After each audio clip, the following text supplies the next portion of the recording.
Moz.com, one of the leading websites in the SEO industry, conducts a study on the leading ranking factors every 2 years. The most recent study included over 150 SEO experts and provided some of the best opinions and thoughts on over 90 ranking factors. The study also partnered up with several data companies to provide the most accurate information on the correlation between ranking factors and search engine results. On a 10-point scale, here are the key factors they found for ranking on search engines. Number 1, domain-level link features. This is essentially the quality and quantity of links that lead back to your website. If more websites link back to you, then the search engine sees that as authoritative and will rank your site higher. But it goes beyond having numerous backlinks. It is important to have links that are not only trustworthy, but they should be relevant to the content on your site. There are also tools that show the authority and trust of a web page. For example, when the Moz dashboard is displayed, we can see the domain authority to the right of the web page listed. There are many programs that come up with their own rank for a page's authority, but they share many of the same factors in determining the score of a site. Number 2, page-level link features. This is basically the same at the domain-level link features, except it refers to the links aimed at a certain page of your website. While it is not as important as the domain-level links, it still proves to be one of the leading factors in high rankings on search engines. Number 3, page-level keyword and content-based features. This includes on-page optimization of keyword usage, algorithmic scores on content, and how unique and relevant the content is. Therefore, this includes keyword placement on elements such as the title, headlines, images, and paragraph body. Number 4, page-level keyword agnostic features. These features are associated with the length of content, readability, speed, uniqueness, security, and the structure of data markup. Number 5, engagement and traffic/query data. This includes factors such as bounce rate, time spent on the site, page views per user, and other elements of how a user engages with the website. Number 6, domain-level brand metrics. This is the branding on your website. This can include, but is not limited to, press releases, news media mentions, and social media engagement. Is your brand being talked about on the web? Number 7, domain-level keyword usage. This is simply whether your domain name has an exact match to keywords that you are trying to rank for. When selecting a domain name and creating subpages, it is important to create the page domains with considerations to your primary keywords. Number 8, domain-level keyword agnostic features.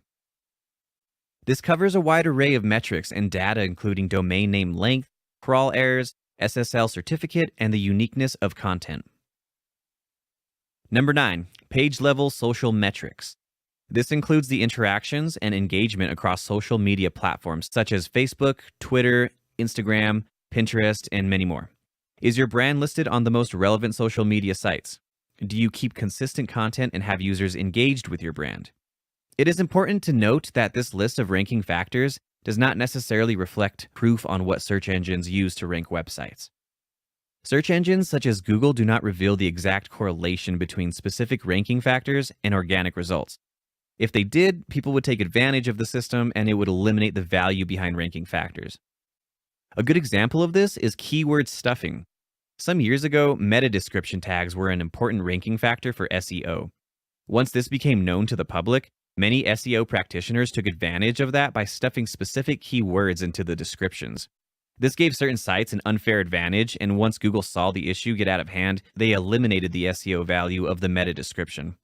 An extreme example of keyword stuffing could be a headline or a description that says, "Best cheap Atlanta electrician to provide the best cheap electrical work in Atlanta, Georgia.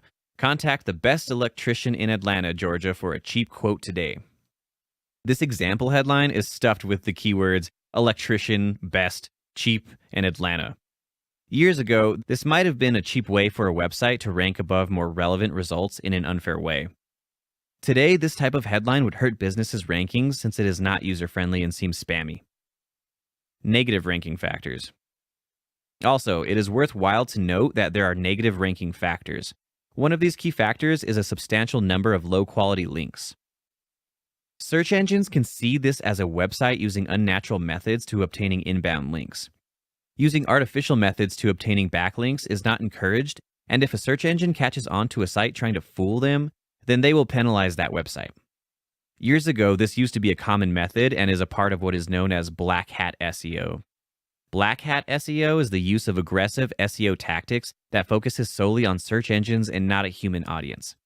Nowadays, Google searches for content that delivers the best user experience, and shady link building techniques is not part of that goal. Another negative ranking factor is malware hosted on a website. If a website hosts a virus or a Trojan, a search engine will act quickly in penalizing that site or removing it from the search results completely. While it is not a customary practice these days, another negative ranking factor is a website offering links for sale. Google has created strong policies against having paid links and will severely penalize a website that is advertising links for sale. Finally, we arrive at page speed. Now more than ever, it is crucial to have exceptional page speeds for a website. This is important for both desktop and mobile devices, and if a page is slow, search engines will dock it in the results. There are many technical SEO processes used in speeding up a website, and they will be covered in the on-page optimization section.